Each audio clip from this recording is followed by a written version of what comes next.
शकतो अशाच माणसाच्या समोर गाडगे बाबा, राष्ट्रसंत तुकडोजी महाराज आणि मला माझ्या जीवनात ज्यांचं प्रत्यक्ष दर्शन झालं, मला ज्यांच्याबद्दल अत्यंत आदर आहे असे आपल्या देशाचे माजी राष्ट्रपती कैलासवासी अब्दुल कलाम साहेब यांना वंदन करून आज या उदापूर नगरीमध्ये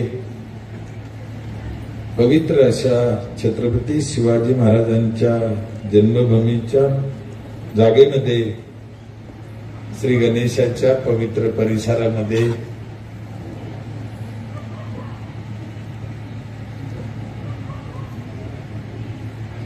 सह्याद्री गणेश मित्र मंडळाने जमडेरे सरांचा जो सत्कार करण्याचं ठरवलं आणि या कार्यक्रमात आम्हालाही आमंत्रित केलं, तुमच्या दर्शनाची संधी उपलब्ध करून दिली, त्याबद्दल आयोजकांचे मनापासून आभार मानतो। कार्यक्रमाला खूप उशीर झाला, आपली 6 ते 8 ची वेळ होती, आता 9 वाजत आले, म्हणजे सगळे राहून संपून गेलेले। काय माणसाची मर्यादा असते, कोणताही कार्यक्रम 2-2.25 तासापेक्षा जास्त पुढे गेला तर कोणालाही तकलीफ होतेच, म्हणून सिनेमा 2 तासाचा असतो। उगा जागायचं म्हणून जागायचं, ते जागरण रातभर असतं। बघा, काही शिकायचं आपलं पिरियड जे असते गुरुजीचे 45 मिनिटाचे असते। आता नाहीलाच आहे, मी आलो शेवटी, आता त्याला काही इलाज नाही, ड्युटी आहे, एवढ्या लांब आलो म्हणलं काही तर बोलण्याचे तुमच्या पुढे। या कार्यक्रमासाठी खरं मी आल्यापासून पाहतोय अनेक मान्यवर मंडळी, आजी माजी आमदार, आजी माजी सरपंच, तसं मी इथं कोणाला ओळखत नाही। ते रत्नपारखी परिवाराने मला ओढत आणलं माहित नाही, त्याच्यात ते राखीताई काय माहिती, मला एकदम असे आकर्षित झालेलं आहे मी तिला मागच्या 2 महिन्यापासून। भाऊ रत्नपारखी भाऊ जावई, ती पोरगी मला अशीच दिसते, ती कधीपासून, त्या दिवशी ती माझ्या वाढदिवसाला पण आली होती 21 तारखेला। आणि काही माणसं माझ्या आयुष्यभर ध्यानात राहते, मी मोठेपणा किंवा गुणगान करणारा माणूस नाही, पण ती पोरगी हुशार आहे म्हणून माझ्या आठवणीत राहिली, बाकी काही नाही। आणि तिची हुशारी मी एकाच शब्दात ओळखली होती पहिल्या फोनवर। मी चुकून फोन केला, त्या साहेबाचा फोन तिने उचलला, उचलल्याबरोबर तिने मला विचारलं, दादा तुम्ही कुठपर्यंत आले? फोन तर नवऱ्याचा। एखादी बाई म्हणली असती कोण बोलतोय, ते घरी नाही, आंघोळीला गेले। मी मला विचारलं, दादा तुम्ही कुठपर्यंत गेले? म्हणलं ही पोरगी आपल्याला पोरगी म्हणून सोबत ही, हिला आयुष्यभरचं आपलं पोरगी करून टाकू। तेव्हापासून राखीताईला मी मनापासून मुलगी समजतो, मानतो, मानत राहीन। ज्यांचा सत्कार झाला ते गुरुजी बी काय वेगळंच व्यक्तिमत्व आहे जाणवतं। त्यांनी असं सांगितलं सगळ्यांच्या बोलण्यातून की त्यांचं जीवन कष्टमय आहे, संकट खूप आली। काय संकट मानायचे असते? खरं म्हणजे जीवनात संकट मानायचीच नसते माणसाने, आपण त्याला उगाच संकट म्हणतो। काय गरिबी असली म्हणजे काय संकट असतं का? अपंग असलं म्हणजे काय संकट असतं का? नाही। एक डोळा नसला मग काय संकट मानायचं असतं का? काय नाही, असं काय। मी उलटा विचार करणारा माणूस आहे। तुम्ही सगळेजण ज्यावेळेस सायलीच्या बाबतीत बोलत होते त्यावेळेस मी असा विचार करत होतो की गुरुजीची सायली त्याच दिवशी गेली। आजही तुम्हाला ठामपणे सांगतो, कुणाला पटलं ते घ्या, नाही मला वाटलं ते मी सांगत असतो। सरांची सायली त्याच दिवशी वारली, राहिली ती आजच्या पिढीचा तरुणांचा आदर्श, ती त्याच दिवशी गेली। त्यामुळे त्याचा काय विचार करायचा? बघा तुम्ही, चांगला विचार करा, हिच्याकडे पहा ना आजच्या पोराकडे पहा। म्हणून परमेश्वर ज्या घटना करत असतो ना, का करतो आपल्याला कळत नाही, चांगल्यासाठीच करत असतो। मी आज एक जुनं, ज्याला कोणी अंधश्रद्धा म्हणा काय म्हणा, व्हॉट्सअपला वाचलं, ते हनुमंतराय रामायणातला होता ते सीताला मारायला रावण गेला आणि हनुमंतराय तिथं होते. त्यांना वाटलं आता माझ्याशिवाय सीताला वाचायला कोण नाही, पण मंदोदरी तिथे आडवी आली आणि तिने त्याला सगळं सांगितलं रावणाला आणि त्याने काही केलं नाही. मग हनुमंताला वाटलं की मी उगाच म्हणत होतो, मी नसतो तर काय झालं असतं.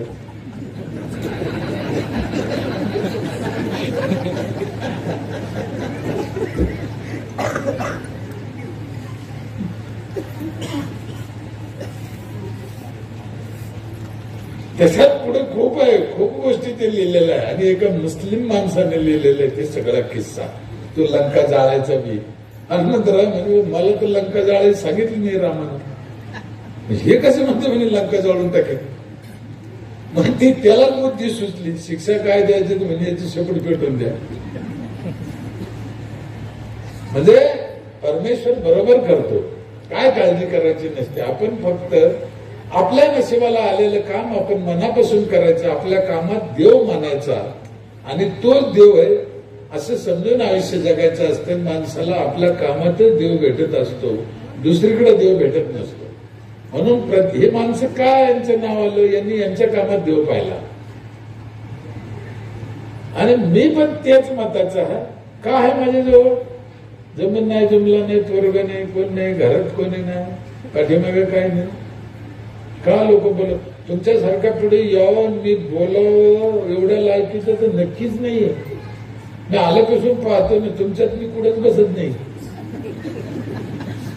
तरी का बोलावते मला. मी माझं काम मनापासून केलं, तुमच्यासाठी काही विषय नाही हा. म्हणजे समाज कशाचा आदर करतो हे नाही सांगितलं.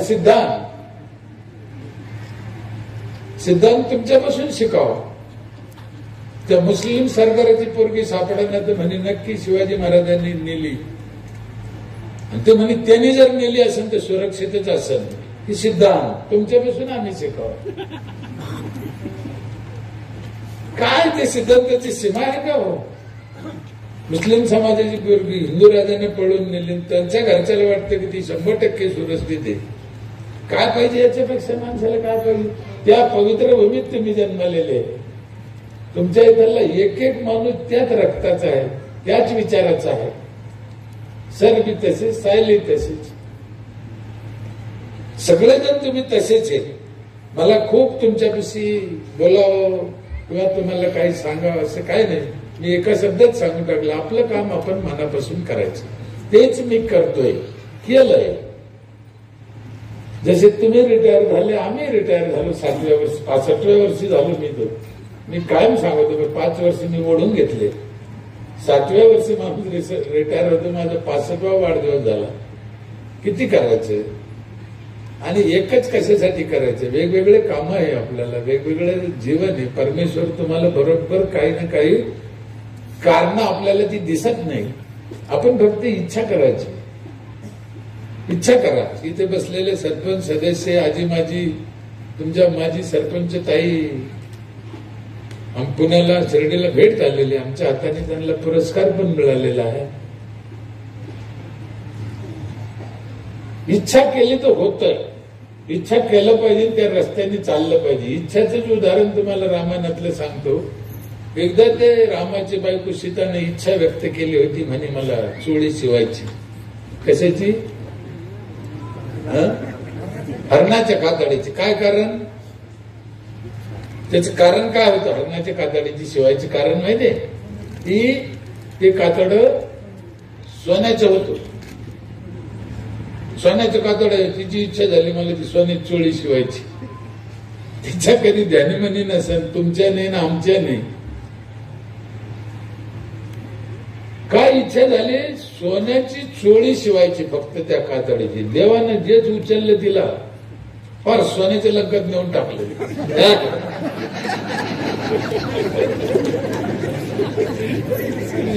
अजब देवाचा खेळ अजब आहे. आम्हाला इच्छा करायला काय हरकत आहे. आमचे सरपंच नाही ती काय खरे मर ते खायला फारम भरतो कर ना. होऊ शकतं साहेब, कोणाकोणी होऊ शकतं. काहीच अवघड नाहीये या जगात. चांगलं जगणं, चांगलं करणं, विकास करणं काहीच अवघड नाहीये. आम्ही अवघड करून ठेवलं. काय लागत आम्हाला? काही लागत नाही. म्हणून माझी सगळ्या जनतेला, नवीन पोराला, सरपंच सदस्याला माझी विनंती आहे की आम्हाला अब्दुल कलाम साहेबांचं स्वप्न पूर्ण करायचं आहे. भारताला महासत्ता करायचं आहे. महासत्ता करायचं म्हणजे काय करायचं? आम्हाला दुसऱ्या देशात बॉम्ब नाही टाकायचा. आम्हाला दुसऱ्याची जागा नाही घ्यायची. आम्हाला दुसऱ्याचं काही हिसकायचं नाही. आमच्या देशातला माणूस सुखी झाला पाहिजे. तो त्याच्या पायावर उभा राहायला पाहिजे. तो स्वयंपूर्ण पाहिजे, स्वच्छता पाहिजे, आरोग्य संपन्न पाहिजे. 100 वर्ष माणूस जगला पाहिजे. 27 संपलं. त्याचं नाव महासत्ता आहे. महासत्ता म्हणजे काय? नाही जगना आम्ही 100 वर्ष. किती वर्ष जगतो आता आपण साधारण जोडी? तुम्ही सांगा. तुझं वय किती? 17 वर्षाचा पोरगा आहे म्हणजे 60-70 वर्ष जगू. हे 70 वर्षाचं म्हातारपण. याला कोण वाटतं मी 60-70 जगल? नीट विचार करा. हे जे खचलो आम्ही, तुझा विषय नाही, आम्ही जे खचलो ना, याला काय कारण आहे? हे सगळं ग्रामपंचायत मध्ये गुंतलेलं आहे राडा. म्हणून माझे हात जोडून विनंती आहे. महात्मा गांधी म्हणायचे खेड्याकडे चला. एका शब्दात त्यांनी सांगितलं, खेड्याशिवाय देशाचा विकास नाही आणि खेड्याचा मालक हे सरपंच. म्हणून सरपंचाने कसं काम करायचं, कसं राहायचं, काय करायचं सरपंचाला माहित नाही. काय त्याची ट्रेनिंग नाही, काय शिकला नाही. भाऊबंदकीसाठी सर फॉर्म जर भरला असेल लयच अवघड आहे ना. आणि मला इतके सरपंच भेटते ना, कधी कधी एखाद्या सरपंचाला असं हाना वाटत काय करायचं, काहीच माहित नाही.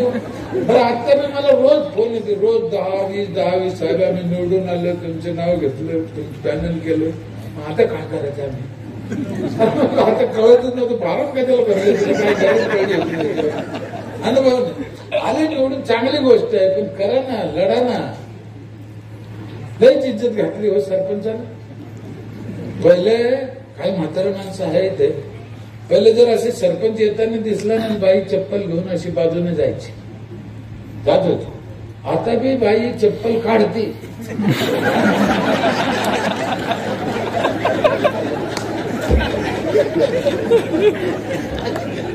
कारण वेगळा. आम्हीच आमची लाच घातली. त्याच्यात मिळू भाऊ फुलांना ती एवढा रंगून ठेवला. नुसते सरपंच म्हणलं तरी लोकाला. पण काळ बदलत चाललाय. या 2-5 वर्षात सरपंच का मी म्हणून नाही, मी स्वतः बोलतो म्हणून, गर्व म्हणून नाही, पण सरपंच काय करू शकतो हे महाराष्ट्राने चांगलं पाहिलं. पुरी गेलेली इज्जत वापस आली. सगळे सरपंच कामाला लागले, करू लागले. माझा अंदाज आहे काही सरपंच ते इतके पुढच्या टोकाचं काम करणारे भविष्यात करणार ते. आता करावं लागणार आहे. आमचा काळ तरी वेगळा होता. साधनं नव्हते, सोयी नव्हतं, फोन नव्हतं, मोबाईल नव्हतं, एसटीने जायचं तालुक्याला, जिल्हा. आता काय सरपंच बसल्या बसल्या शिवसंघ बोलू शकतो, आमदारासंघ बोलू शकतो, मंत्रालयात बोलू शकतो. आम्ही काही गोष्टी मुद्दाम हटके केल्या. खूप लोकांना असं वाटतं का ते दिसलं पाहिजे लोकांना.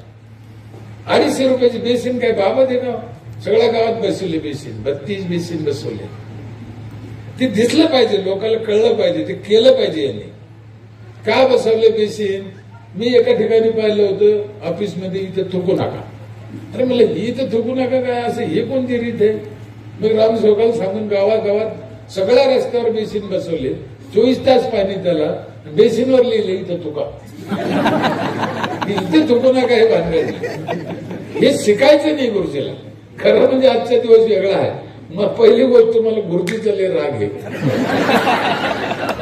आणि गुरुजीचा सत्कार आहे, वेगळा चमत्कार आहे. गुरुजीचा राग काहून आहे मला? समाज बिघडेला तो गुरुजीनं, असं माझं मत. काम मत गुरुजी म्हणजे शाळेच्या गुरुजीच नाही, समाजाला जे जे शिकवते ते सगळे गुरुजी. आमदार असेल काय हे बी गुरुजीचे, आम्ही गुरुजीचे, पत्रकार असू द्या, खासदार असू द्या, आईबाप असू द्या, गुरुजीचे नाही हे सगळे. यांनी समाजाला चुकीचं शिकवलं, समाज गेला चुकीच्या रस्त्याने. काही शिकवलं बरं, कदाचित ज्या दिवशी शिकवलं त्या दिवशी बरोबर असेल. आज हे का मागच्या गुरुजीनं बदल करायचा ना, ते मागची पाडी तेच चालू. पोरं गोंधळून गेले ना. तुमच्या आई वडील वारले की राग तुम्ही कुठे नेता आता सध्या? कुठे नेऊन टाकते? हासी काळंदी पाण्यात तिकडे. हे कोणतरी गुरुजीनं रोखला शब्द म्या, नाही तर लय अवघड माझ्या थोबड चांगलं नाही त्यांनी सांगितलं. लोक तेच करू राहिले. ठीक आहे, त्या दिवशी मी म्हणतो बरोबर असत कदाचित, आज नाहीये. त्या राखीतली तुमच्या आईची राखी, बापाची किंवा तुमच्या नवऱ्याची राखी थोडीशी घेतली, एवढी एवढी लहान पत्तीचं चमच्यात गिलासभर पाण्यात टाकली तर तुम्ही पिईन का? नवऱ्याची असली तरी नाही. मग लोकांच्या पाण्यात पोतभर कसं नेऊन टाकलं? ती आळंदी सापडली, दुसरीकडे गोड सापडलं, नाशिक सापडलं. कोण बदली नाही? बदलेन कोण आहे आता? त्या दिवशी गंगा वाहत होती. अजून एक त्याला दुरुस्तीत जर करायची ठरली आपल्याला, त्या दिवशी गंगा वाहत होती, आता वाहती का? मग हे बदल कोणाचं काम आहे? हे गुरुजीचं काम आहे ना. मग गावातला गुरुजी कोण? सरपंच. मी नाही नेलं माझ्या आईची राख. 2 वर्ष झाले. 5 खड्डे केले, 5 खड्ड्यात सगळी राख टाकली, 5 झाडं लावून दिले, पाणी घातलं, 5 झाडे शिलकले, राख जायचं राहिलं. जायचे 500 रुपये वाचले, बाकी सगळं पाहतच राहिले. पहिली वेळच भेटत ते आमची. बरं, मी करूच तर कोणाला म्हणलो नाही, बोललो नाही, तरी डायरेक्ट चर्चा केल्याने त्याला फाटी फिटत. चर्चा करायची नाही. हे असं चांगलं काम आहे ना, ते करूनच टाकायचं. मग असं लोकांना लोक हिटलर म्हणतात, हुकुमशाह म्हणतात ना. त्याच्याशिवाय पर्याय आपल्याला 5-7 गोष्टीवर काम करायचं आहे. तुम्हाला आम्हाला तुमच्याकडे झाल्या असताना असा अंदाज धरतो मी. 1, प्यायचं पाणी स्वच्छ पाहिजे, स्वच्छ म्हणतो मी. 2, वापरलेल्या पाण्याचा पुनर्वापर पाहिजे किंवा जमिनीत जिरवलं पाहिजे. 3, झाडं फळाचे पाहिजे, फळाचे म्हणतो मी. 4, स्वच्छता पाहिजे. 5वं, मुलाचे शिक्षण चांगलं झालं पाहिजे. 6वं काम एक आहे, जर आपण ते किचकट आहे, सांगू का नको मला काय केलं तर बरं वाटतं, नाही तर काय उगाच गेल्यासारखं वाटतं. करतात. 6वं काम असं आहे, बाकीचे कमी झाले तरी चालेल, पण घरात नवरा बायकोने गोडीन राहिलं पाहिजे. हे मी सांगायचं पाडी आली आता. कोणीच गोडीनं राहत नाही नवरा बायको. तुम्हाला काय कळत नाही? काही दिवसांनी लग्न बी होते की नाही होते का? एकमेकावर विश्वास नाही. किती लोक बायको कशी पैसे ठेवते वर हात करा म्हणतो. लक्ष्मी म्हणतो तिला, म्हणतानी पैसे ठेवत नाही. जागतिक बँकेपेक्षा स्टेट बँक घेते. धोकाच नाही. मी कायम सांगत राहतो, ज्या बाईच्या विचाराने संसार केला जातो तो माणूस कधीच कर्जबाजारी होणार नाही ना, आत्महत्या करणार नाही. हे ठाम आहे. पण आम्ही नाही. बोलताना एक बोलतो, करताना दुसरं करतो. काय व्यवहार होती बाईकडे तुम्ही बघा साहेब. 4 दुकानं पाहिजे तेव्हा 20 रुपयाची वांगी घेते. ती साधी गोष्ट नाही ना. आणि निस्तेज घेत नाही ती वांगे, प्रत्येक वांग खालवर करून पाहते. माणूस जर बाजारात गेला नाही विचारेल काय भाव वांगे? 40 रुपये किलो, दे अर्धा किलो. याला आकारच नाही पुढचं काही. मग जातो कशाला? अजून एक धोका काय करतो माणूस बाजारात गेल्यावर. बाजारात गेला कोणाला तरी रामराम नमस्ते या जय महाराज चहा घेऊ, गेले 10 रुपये. बाईनं असं कधी केलं की ये ना ग चहा पिऊ, वाटलीत जाऊ, 10 रुपये केलं नाही करत ना. म्हणून म्हणतो व्यवहार त्यांच्यापासून परमेश्वरांनी त्यांना दिलेली ती ताकद आहे. संयम असेल, बुद्धी असेल, विचार असतील, त्याचा फायदा आपण करून घेतला पाहिजे. म्हणून ते 50% आरक्षण आहे आता महिलाला. चांगली गोष्ट आहे. आता 8 मार्च पासून 7/12 बी तुमच्याच नावावर ऑटोमॅटिक. आम्ही तर लय दिवस झाले केले होते आधीच. आमची लय दिवसाची ही योजना बी जुनी आहे, पण अंमलबजावणी करीत नव्हते आरामखोर. हा गुरुजी आम्ही 2 वर्ष झाले एक कायदा केला पंचायत मध्ये, एक ठराव केला की मुलाच्या जन्माची नोंद घ्यायची नाही. आम्ही का लोकांना माहीत झालो, काही हटकी गोष्टी केल्या ना. मुलाच्या जन्माची नोंद ग्रामपंचायत मध्ये घ्यायची नाही. ग्रामसेवक घाबरलं, दादा मुलाची जन्माची माझी नोकरी घालता का म्हणतो. म्हणलं नाही घ्यायची मला नोंद, ते कायद्यात बसत नाही म्हणलं. ते म्हणजे कसं काय कायद्यात बसत नाही. मी म्हणलं नोंद घेऊ, पण ज्या बाईच्या लग्नाची नोंद असेल तिच्या पोराची नोंद घेऊ. हे आनंद करत काढते मी घालतो.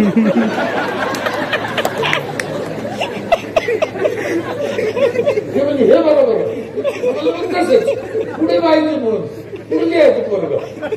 त्याचा परिणाम असा झाला साहेब, लग्नाच्या दिवशी तशीच येते आता लिहा आमचं लग्नाची. अख्खं गाव 18 पगड जाती सगळा समाज पहिल्या दिवशी नोंद करू राहिला. त्याचा फायदा असा झाला, तिची जोडा लागायची म्हणून 18 वर्षाच्या आतल्या पोरीचं लग्नच होईना ना आता. की फायद्यात फायदे राहते. बालविवाह व्हायचा विशेष कुठे आला. हे गुंता आहे. म्हणून जर तुम्ही कायद्यानं वागले, आपल्या घटनेप्रमाणे जर वागले, तर गुंते बाकीचे ऑटोमॅटिक सुटत आहे. पण आपल्याला कायदा मान्य नाही, घटना मान्य नाही, हुकुमशाही मान्य नाही. मला जे वाटेल तसे करीन, मला असं नाही चालत ना. तुम्ही सगळे शेतकरी लोक आहात. आपण तर गाईच्या वासरू बाई कितव्या वर्षी शेतीला धरतो, अंदाजे 3 ते 4, 5 लय 5 लय झाले. पण नाही समजा त्याला 8-9 वर्ष नाही धरलं, चालणारच नाही. नुसतंच चालणार नाही, चालणार दुसरं आणि तशी झाली लोक निपो राहतात. यांना वेळच गुरुजीने धरलं नाही, हे कोणला दुसरे आमच्या समाज बिघडला ना साहेब. मग चूक कोणाची वेळेवर न धरणारच. आम्ही आमचे तेच केलं. लोकांना सुरुवातीलाच पकडला. समाज कसा आहे त्याचा अभ्यास पाहिजे, त्यांच्यासाठी काय करायचं आपण ठरवलं पाहिजे ना. काठी मोडणे पाहिजे, साप नेला पाहिजे.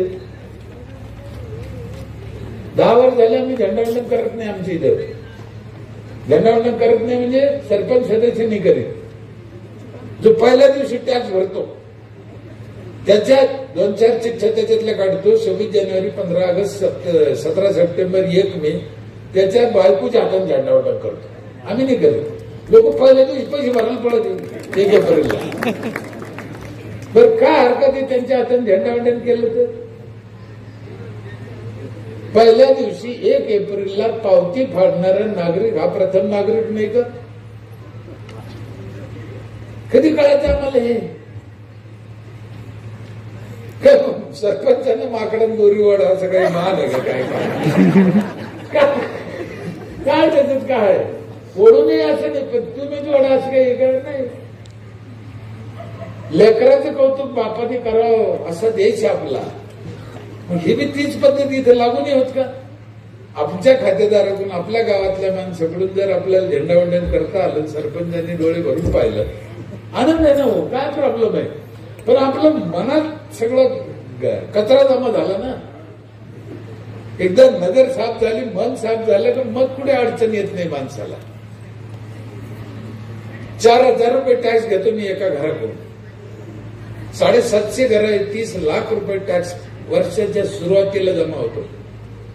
मार्च चालू आहे आता. मार्च, एप्रिलला अजून 1 महिना बाकी आहे. मला माझ्या माहितीप्रमाणे 3 का 4 लोकांना पैसे भरले. फेब्रुवारीत भरले. का भरू राहिले ते लोक पैसे. नसते आले की ते त्यांना पक्की गॅरंटी आपण भरलेल्या पैशाच्या पै ना पैचं काम आपलं होतं आणि आपण घाट्यात जात नाही. उलट आपली इज्जत आहे.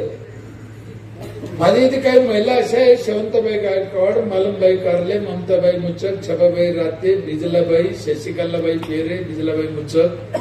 यांना नवरा नाही, मुलगा नाही, शेती नाही. चमत्कार आहे हा. नवरा नाही, मुलगा नाही, शेती नाही. हे घरकुलाच्या घरात राहते. यांना कोणीच नाही, एकट्याच राहते. त्याच्यात एक अपंग आहे, मजुरी करून पोट भरते आणि 1 एप्रिलला 4,000 रुपये भरते. हो कायचे काय अंगाला काय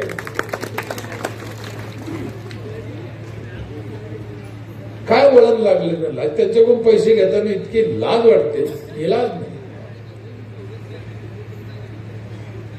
4,000 रुपये घेतो आम्ही. काय देतो 4,000 रुपयात? 4 प्रकारचं पाणी, साधं पाणी, आरोचं 20 लिटर पाणी, मध्यम पाणी जायकडून आणलेलं, आणि आंघोळीला पहाटे 5 ते 8 गरम पाणी येतं नळाला. बाईने चुलीवर पाणी तापायची गरज नाही. आपल्याकडे लाकडं तोडू नका सांगणारे गुरुजी लई, पण चुलीत काय घालायचं कोणी गुरुजी सांगत नाही. गुरुजीचा राग म्हणून आहे. समाज काही ऐकतो, म्हणा मामा म्हणला मामा, लाव डोळ्याला पाणी, लावलं डोळ्याला पाणी, कर खालती तोंड केलं खालती. हे बघा डोळ्याला पाणी खाऊन लावते बरं, सांगा माहितीये कोणाला? तुम्ही लावलं की नाही? म्हणजे आपल्याला एकच घ्यायचे त्याच्यातून. गुरुजीचं लोक ऐकते की नाही? ऐकते ना.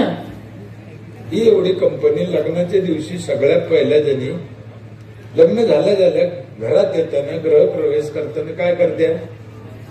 इकडं महापॉलिटिक्स ताब्यात होत्या काय त्याला ठोकर राहते, घरात झाल्या. काऊन? का बरं? कोणी एकीला माहित नाही. मागच्या ठोकरला पुढची ना ठोकरला, त्याला काय कोणातरी गुरुजीनं हे सांगेल. आम्ही काय चालू केलं आमच्या इथं, पहिल्या दिवशी नवरदेव नवरीनं दरवाजात एक झाड लावा, मग घरात चालू झालं. ते झाड मोडन वाटतं तुम्हाला? नाही. ते म्हातारीला शिवाय दिल्या होत्या.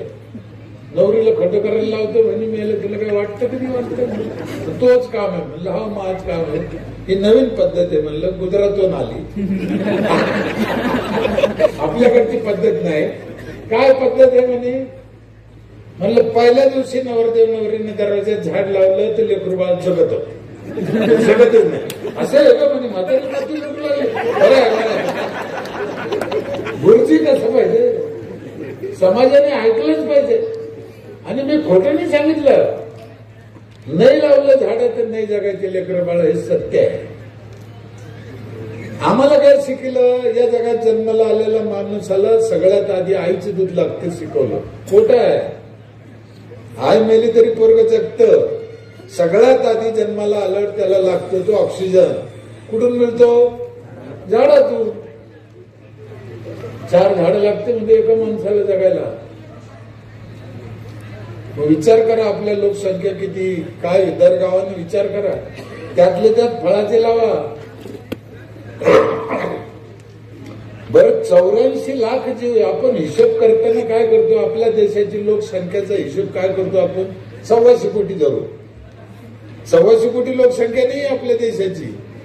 मापच नाही, त्याला माहितीच नाही कोणाला किती साप आहे, म्हशी किती, गाई किती, कावळे किती, ढोर किती, पाखरं किती, कोणाला माहितीये?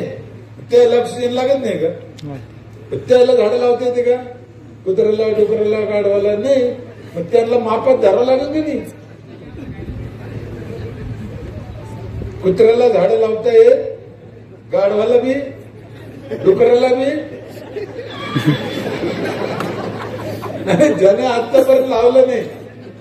हो कुत्रे डुकरे आहे ना, लावित तर नाही पण उकरून टाकते लावलेलं. मग माणसाची जिम्मेदारी आहे ना ते करायचं. त्यातलं त्यात फळाचे लावा म्हणतो मी. माझ्या इथे आम्ही तेच केलं. 2-4 हजार तर नारळ आहे, रस्त्याला पोरं तोडून खाते नारळ. सीताफळ आहे. आमच्या स्मशानभूमीत यावर्षी 80 क्विंटल जांभळं निघाले. स्मशानभूमीत पोरण बाया स्मशानभूमीतच खायला. काय नको करा ना. मी गावगाव सांगतो फळात झाडं लावा, फळात झाडं लावा.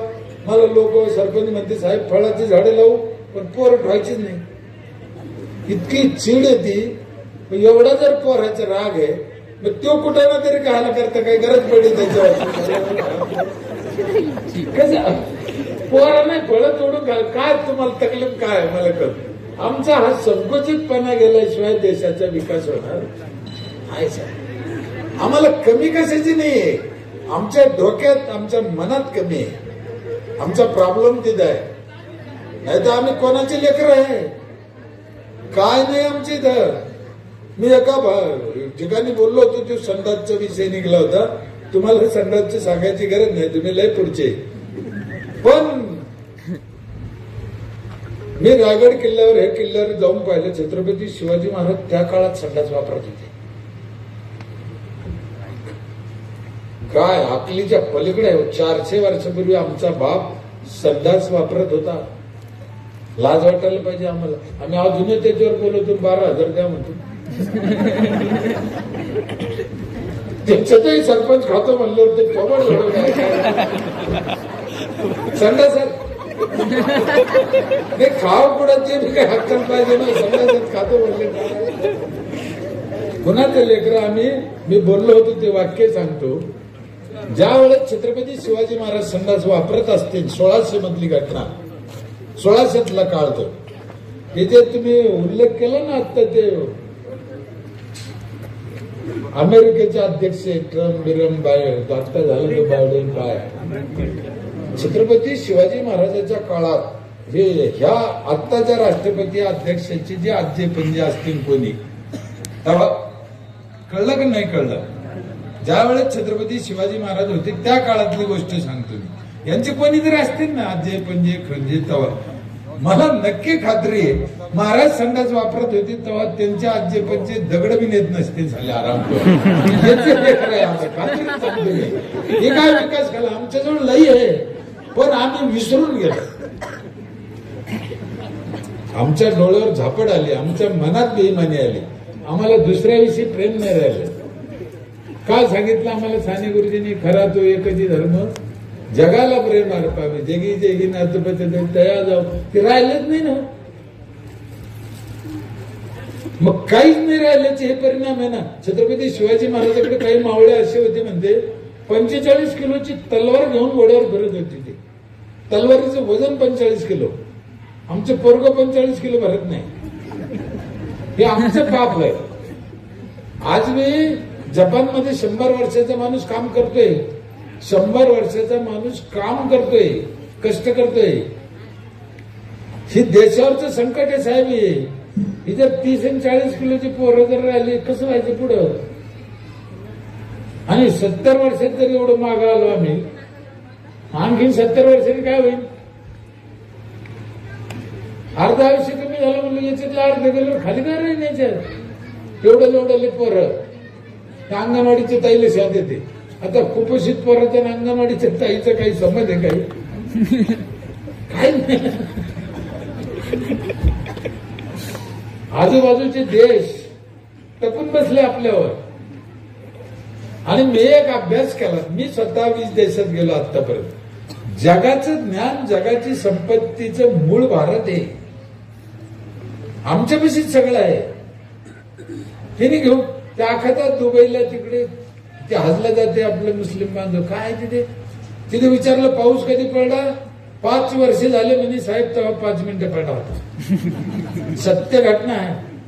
मी जेवढं मी तुमच्यापाशी बोलतो, माझ्या मुली शपथ खाऊन सांगतो, मी आयुष्यात कधी खोटं बोलत नाही. माझे 2च नियम आहे. एक, आयुष्यात कधी खोटं बोलत नाही, आणि दुसरा, आयुष्यात कधी हरामाचे 10 रुपये खात नाही. एवढंच भांडवल आहे आपल्याविषयी, काय नाही दुसरं. बाकी फकीर. तिथे विचारलं तर ते म्हणे 5-5 वर्ष पाऊस पडत नाही. नळाला 24 घंटे पाणी आहे. इथे गाव वाहून चालले, नळाला येत नाही. का हलकड जन्माला आले नळाला कसं येत नाही आमच्या. त्याचे अनेक कारण आहे ना. नळाला तोटीच नाही. आहे तोटी नाही, मीटर नाही, पाणीपट्टी भरेल नाही. कोणाच्या नळाला येते तर कोणाच्या नळाला, कोणी म्हैस धुते तर कोणाला प्यायला नाही. मग लोक काय म्हणते, सरपंच तोंड पाहून काम करतो, त्याला ते दिसत ना. आम्ही काय केलं, त्याला मीटर बसून पाण्याला ज्याला पाहिजे तेवढंच घ्या. एक बाई वर उभं राहते घरून, एक खाली. वरची टाकी भरली ती वरून आढळते, अगं भरली खालची बंद करते. तसे आहे कधी घे. हे गावातले 4-4, 5-5 हजार रानडुकरं सांभाळायचे सोपं काम आहे काही. सरपंच पक्का हलकट पाहिजे, वरून आतून चौकून काळा पाहिजे, फक्त त्याचं मन आईचं पाहिजे. हे तसे ऐकणार नाही हे लोक.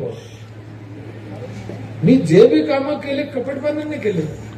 आणि आपल्या देशात 2च लोक सक्सेस झाले, एक श्रीकृष्ण भगवान, दुसरे छत्रपती शिवाजी महाराज. यांनी साम दाम दंड भेद सगळं वापरलं. नाही, शिवाजी महाराजांच्या काळात पण ती योजना होती का? हाफ तिकीट होतं, संडासला पैसे होते, गरोदर बाईला काय होतं, नाल्या होत्या, गटर होतं, राज्य काय नव्हतं. काऊन राज्य चांगलं होतं? तिथे 2-3 गोष्टीवर राज्य उभा होतं. ते एक, ते तोंड पाहून काम करीत नव्हते. प्रत्येक माणसाला त्याच्या पायावर उभा केलं. जाती जातीचं राजकारण नाही केलं. लोक त्याच्या मनात जगले मस्त. आता उलट झालं. योजना एवढ्या तोंड पाहून काम करते, जातीत भांडणं लावते आणि माणसं अपंग गेले. अपंग गेले, उडीच मारता येत नाही माणसाला. आता हर गोष्ट माणूस, तुम्ही त्याला काही विचारा, तुम्ही सकाळी अनुभव घ्या. एखाद्या माणसाला तुम्ही मित्राला नुसतं सांगा, काही सांगा, ठिबक करायचं सांगा, हिर घ्यायची सांगा, मोटर घ्यायची सांगा, शेततळे घ्यायचे सांगा, काही नाही. ते पहिलं विचारेल त्याला काय सबसिडी.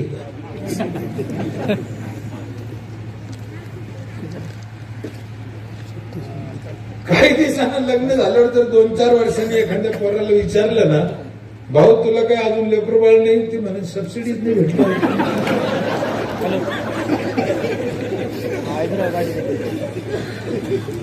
मी एक लेख वाचला दिवाळीच्या टायमाला. एका बाईनं अभ्यास करून लिहिला, तळ्याच्या ठिकाणी, किल्ल्याच्या ठिकाणी, नदीच्या कडेला काही माकडं असते, थवेचे थवे.